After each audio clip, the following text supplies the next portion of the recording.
So my body shut down because it wasn't able to handle the physical pain. And I remember blackness for a few minutes or however long that was. I can't explain.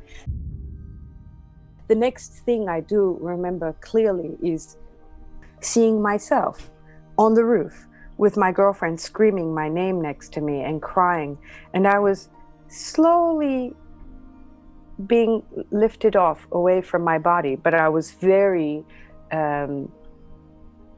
clear on what I was seeing. It's as clear as I can see the screen and your face right now. You know, I was seeing I was drifting away from my own body. And those few moments were the most serene experiences, feelings I've ever had. You know, I'm a musician, and so sometimes when we play music, that elated, transforming power of music, there are a few seconds where I can get the grasp of that, but it's very difficult to explain what it feels like with a human-made language.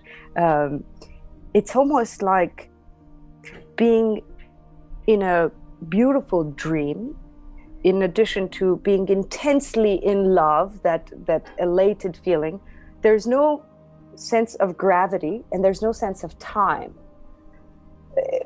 No guilt, no frustration, no anxiety, nothing. It was the most incredible few moments of my drifting away from my own body. But again, I was fully comprehending what was going on. I was very aware of the fact that I left my physical body.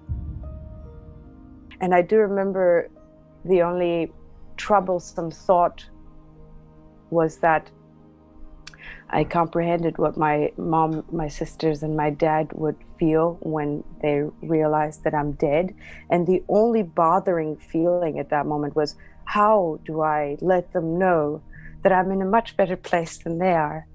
And I remember that feeling so clearly, because everything else was fascinating and amazing. I saw the further I would go away from my body, the more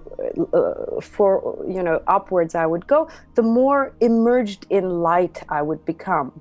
There were lights, not necessarily circular, but spiraling of sorts, exuding out of everything, from trees, from poles, from things that we call breathing or non-breathing objects. Everything had its energetic flow that would somehow merge with me, and the more I lifted up and up and up, the more white light I would become.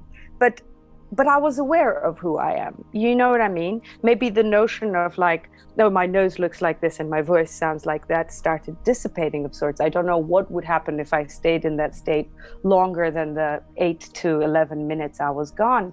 But what I experienced during that snippet was that I was fully capable of understanding my sort of spiritual or intellectual capacity of who I am, you know, regardless of the fact that I was being melted into and a part of continuously evolving and floating light. It's almost like if you were a snowflake, like 20 meters above ground, and are falling.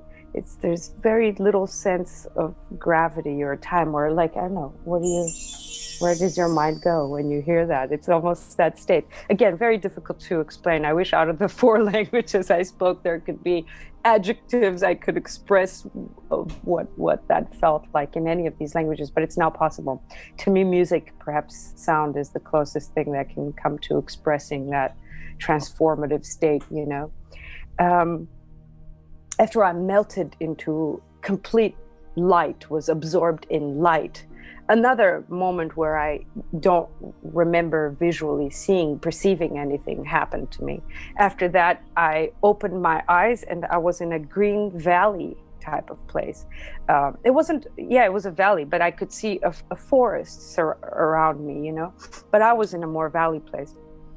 I tried to get up, and I remember clearly my Auntie Frida's voice. Auntie Frida is my favorite auntie, and in a way I'm closer to her than I was with my mom and dad to a certain degree when I was growing up, and still continues to be that way.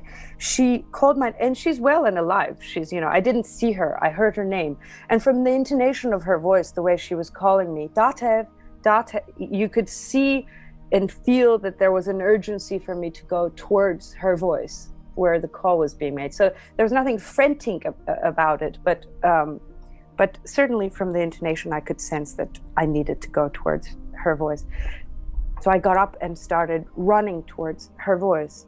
But I remember the distinct feeling of my entire realm that I was in being sucked into like a vacuum cleaner tube, and the distinct feeling of my falling downwards in that tube. Just, I was sucked in it, and for I don't know how many seconds that was, continued to go down. And at the end of it, I opened my eyes, and I think the most unpleasant and horrifying thing happened then. You know, maybe like 18, 20 strangers were above my head.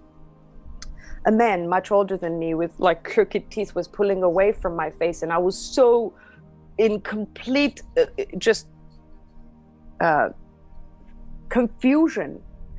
I pushed this man away. I only comprehended now, just years after, that this man was the one that gave me artificial breathing and pumped my heart and brought me back.